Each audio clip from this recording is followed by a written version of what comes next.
तो इजराइल किसी भी समझौते से पहले हिजबुल्लाह को खत्म कर देना चाहता है। उसे लगता यह है कि अगर अमेरिका और ईरान से समझौता हो गया तो फिर हिजबुल्लाह को लेकर उसके लक्ष्य अधूरे रह जाएंगे। ईरान को डर यह है कि अगर हिजबुल्लाह तबाह हो गया तो इजराइल पर हमला करने वाला वो एक बड़ा प्रॉक्सी गवा देगा।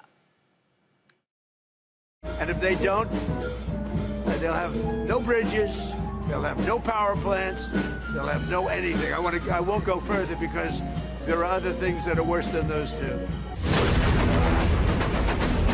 सीज फायर रहेगा या टूट जाएगा, ये ईरान से बातचीत के नतीजे से ज्यादा ट्रंप के मूड पर निर्भर करता है, जो कब क्या करेंगे वो भी नहीं जानते।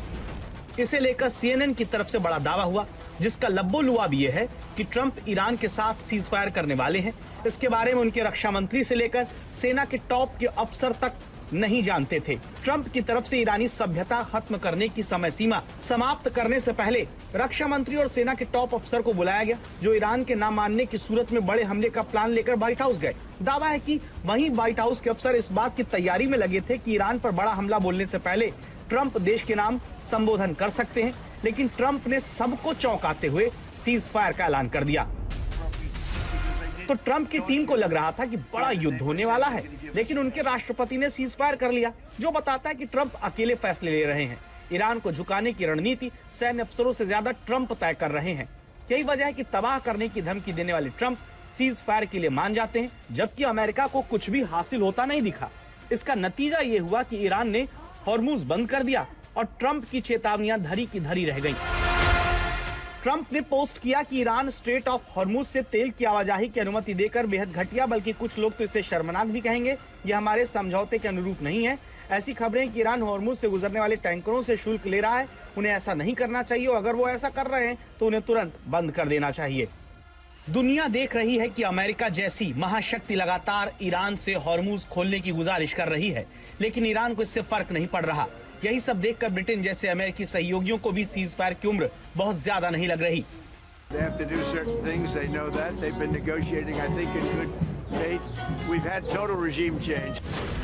सीज फायर को लेकर सवाल की वजह अमेरिका और इजराइल हैं, जिनके लक्ष्य इस युद्ध में पूरे नहीं हुए हैं।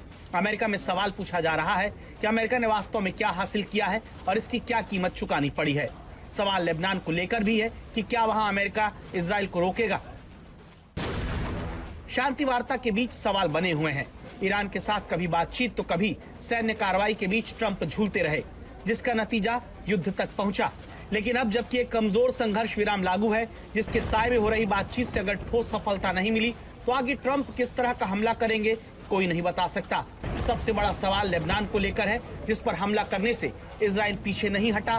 तब क्या होगा?